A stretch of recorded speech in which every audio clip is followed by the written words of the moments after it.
পানিবাহিত রোগের প্রাদুর্ভাব সহ স্বাস্থ্যসেবায় নানা অনিয়মের অভিযোগে বিক্ষোভ করেছেন ঢাকা বিশ্ববিদ্যালয়ের কুয়েত মৈত্রী হলের শিক্ষার্থীরা।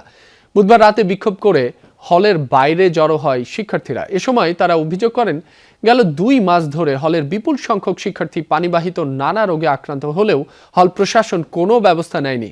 একই ধরনের অভিযোগ তুলেছেন হল সংসদের বিরুদ্ধে। বিক্ষোভ শেষে স্বাস্থ্য, শিক্ষা ও খাবার ইস্যুতে কি ব্যবস্থা নিয়েছে তা প্রকাশ, অসুস্থ যারা হয়েছেন তাদের চিকিৎসায় ব্যবস্থা এবং হলে মত প্রকাশ সহ গণতান্ত্রিক অধিকার নিশ্চিতের দাবি জানান শিক্ষার্থীরা। আমরা হল প্রশাসনকে বিগত এপ্রিল মাসের শেষের দিকে জেনারেল মিটিংয়ে এই প্রশ্নও করেছিলাম।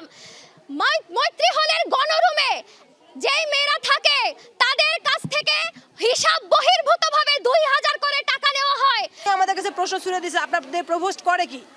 ডেইলি আপনাদের এখান থেকে এতগুলো মেয়ে আসতেছে, রাত নাই বিরাত নাই, যে কোনো সময় এখানে আসতেছে, আপনাদের প্রভোস্ট করে কি? আপনাদের পানির কোনো টেস্ট করাচ্ছে না, কোনো কিছু করতেছে না, রিপোর্ট দিচ্ছে না।